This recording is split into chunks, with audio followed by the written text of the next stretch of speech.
இயேசு உங்களை நேசிக்கிறார். பிரியமானவர்களே, இந்த நாளில் ஆண்டவர் நம்மளோடு பேசும்படியாய் வேதத்திலிருந்து 2 வசனங்களை கூட வாசித்து ஆண்டவர் நமக்கு கற்றுக் கொடுக்கக்கூடிய காரியங்களை பார்ப்போம். அது எபிரேயர் புஸ்தகம் 11வது அதிகாரம். இந்த 11வது அதிகாரம் முழுவதுமாகவே விசுவாச பட்டியல் என சொல்லப்படுகிறது. அதில் முதல் வசனம் பாருங்க. விசுவாசமானது நம்பப்படுகிறவைகளின் உறுதியும் காணப்படாதவைகளின் நிச்சயமுமாய் இருக்கிறது. அதனாலே முன்னோர்கள் நற்சாட்சி பெற்றார்கள். விசுவாசம் இல்லாதபடி ஒருவனும் கர்த்தரை தரிசிக்க முடியாது என்று வேதம் சொல்லுகிறது. விசுவாசம் ஒரு கர்த்தருடைய பிள்ளைகளுக்கு, கிறிஸ்தவர்களுக்கு, ஆண்டவரை அறிந்து கொண்டவர்களுக்கு எவ்வளவு முக்கியமானது என்பதை நாம் அறியும்படியாய் ஆண்டவர் உங்களோடும் என்னோடும் பேசுகிறார். பிரியமானவர்களே, எல்லாமே விசுவாசம் தான்.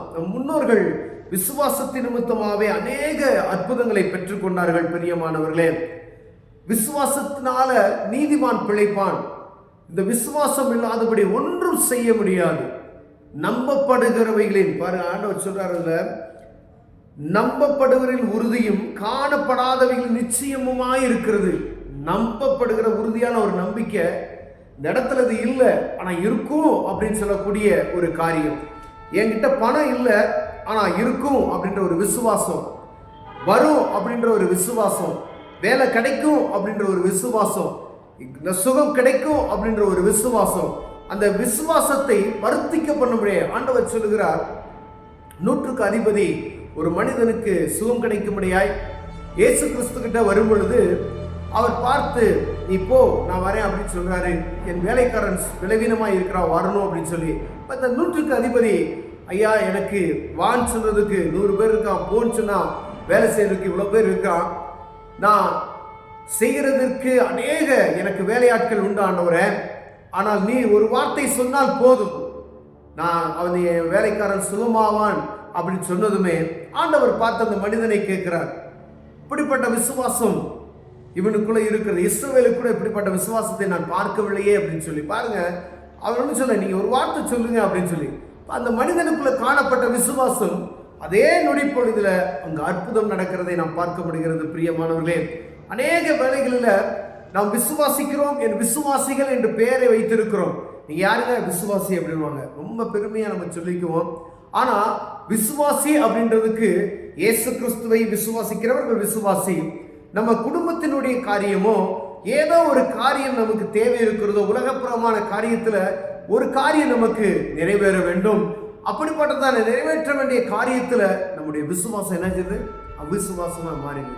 பொல்லாத சத்துரு என்ன செய்வானா, உங்க விசுவாசத்தை குலைக்கும்படி அநேக இடர்களை உண்டாக்கி கொண்டே இருப்பான். பிரியமானவர்களே, கிடைக்குமா கிடைக்காதா?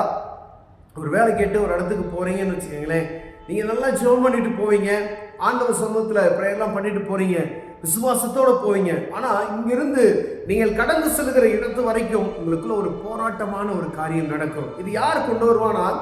நமக்கு விரோதியாய் இருக்கிறவன், பிசாசானவன், கர்த்தருடைய பிள்ளைகளுக்கு விரோதமாய் செயல்படுகிற அந்த மனிதன் என்ன செய்வானா, கிடைக்குமா கிடைக்காதுன்ற சிந்தனையை நமக்குள் வைக்கிறதை நாம் உணர முடியும். அநேக நேரங்கள்ல அப்படிப்பட்டதான காரியம் பண்ணும்பொழுது நாம் எச்சரிக்கையா இருக்கும்படியா ஆண்டவர் விரும்புகிறார்.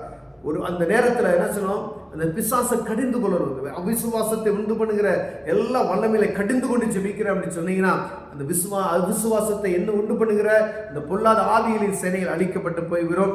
நீங்க கடந்து செல்கிற காரியங்கள்ல ஆண்டவர் அற்புதம் செய்வார். பிரியமானவர்களே, விசுவாசத்தினால ஏனோக்கு மரணத்தை காணாதபடிக்கு எடுத்துக்கொள்ளப்பட்டான். விசுவாசத்துல பாரு எவ்வளவு உறுதி. விசுவாசத்தினாலே நோவா தற்காலத்திலே காணாதவைகளை குறித்து தேவ எச்சரிப்பை பெற்று பயபக்தி உள்ளவன ஆகி தன் குடும்பத்தை ரட்சிப்புக்குள்ள நடத்தினான். பிரியமானவர்களே, ஒரு மனம் வரப்போகுது அப்படின்னு சொல்லி ஆண்டவர் சொல்லுகிறார், உலகம் முழுவதும் அழிக்க போறேன் அப்படின்னு சொல்றாரு. ஆனா அங்க இருக்கிற மனிதர்கள் யார் அதை கேட்பதற்கு மனதில்லை, அவர்களுக்கு செவி கொடுக்கிறதுக்கு திறனும் இல்லை. ஆனா நோவா பாருங்க, ஆண்டவருடைய சத்தத்தை கேட்டு ஒரு பேழையை உருவாக்குகிறார்.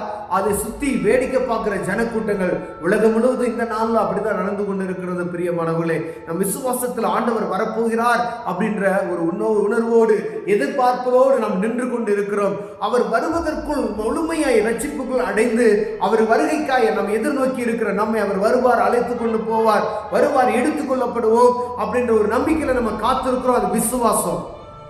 இன்னும் உலகம் முழுவதும் இருக்கக்கூடிய மக்களுக்கு அந்த விசுவாசத்தில் என்ன செய்யல வரல. ஏதோ அவங்க கத்திக்கிட்டு இருக்காங்க, அவர்களை துன்புறுத்துவது நல்லது, இயேசு கிறிஸ்துவை பேசாதீங்க அப்படிலாம் சொல்றாங்க.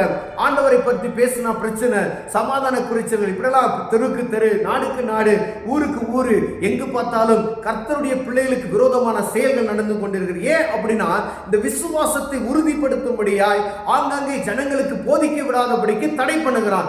யார் தடை பண்ணுவா? எல்லா ஜனங்களும் ரட்சிக்கப்பட வேண்டும் என்பது ஆண்டவருடைய ஆசை. ஆனா அந்த பொல்லாத பிசாசானவனை என்ன செய்வான் அப்படின்னா ஜனங்கள் ரட்சிக்கப்படாதபடிக்கு அனைவரையும் பாதாளத்துக்கு தள்ள வேண்டும் என்பது அவனுடைய ஆசை. அதற்காக ஒரு ஜனக்கூட்டத்தை அவனுக்காய் ஆயத்தப்படுத்த வேண்டும் என்று அவன் தீவிரமாய் செயல்படுகிறான். அதுக்காக ஜனங்களை என்ன தூண்டிவிட்டு ஆண்டவருடைய வார்த்தையை செவி கொடுக்க விடாதபடிக்கு அதை தடை பண்ணி கொண்டே இருப்பான். பிரியமானவர்களே, விசுவாசத்தில் உறுதியாக இருக்கிற நாம் செய்ய வேண்டிய கடமையை, நாம் செய்ய வேண்டிய காரியத்தை உறுதியாய் நாம் செய்து கொண்டு இருப்போம். இந்த விசுவாசத்தினுடைய தகப்பனுடைய பிள்ளைகளாய் நாம் இருப்போம். விசுவாசத்தின் தகப்பன் பிள்ளைகள் நாம. மூப்பர்களுடைய காரியங்கள் ஆபிரகாம் பாருங்க, விசுவாசத்தில் ஆபிரகாம் பலி செலுத்த போகிறாரு.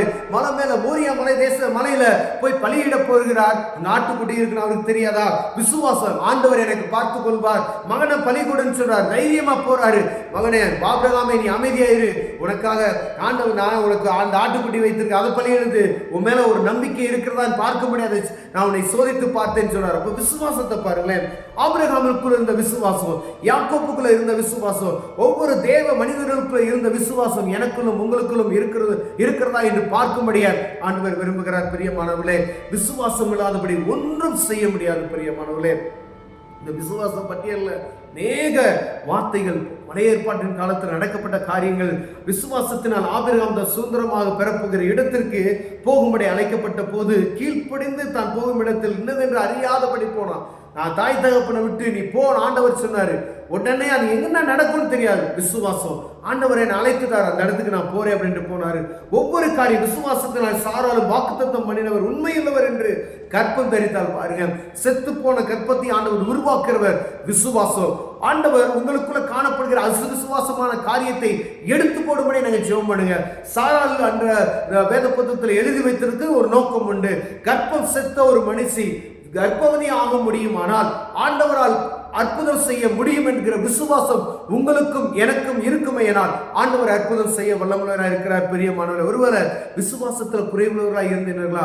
தேவ சமூகத்தில் ஆண்டவரே இந்த விசுவாசத்துக்கு எனக்கு வர்த்திக்க ஆண்டவரை உதவி செய்யுங்க அப்படின்னு சொல்லி கேளுங்க. ஆண்டவர் விசுவாசத்தை உறுதிப்படுத்துவார். இந்த விசுவாசம் நிலைத்திருக்கும் பொழுது பெரிய காரியத்தை நாம் பெற்றுக்கொள்ள முடியும். கண்களை மூடுவோம், ஜெபம் செய்வோம். அன்பின் தகப்பனே, விசுவாச தகப்பனுடைய பிள்ளைகள் ஆண்டவரே பிள்ளைகள் தகப்பனை போல நாங்களும் இருக்க எங்களுக்கு உதவி செய்யுங்க. ஆண்டவரே, விசுவாசத்தில் உறுதிப்படைகளை கிருபை பாராட்டுங்க. இயேசுவின் நாமத்தில் பிதாவே, ஆமென்.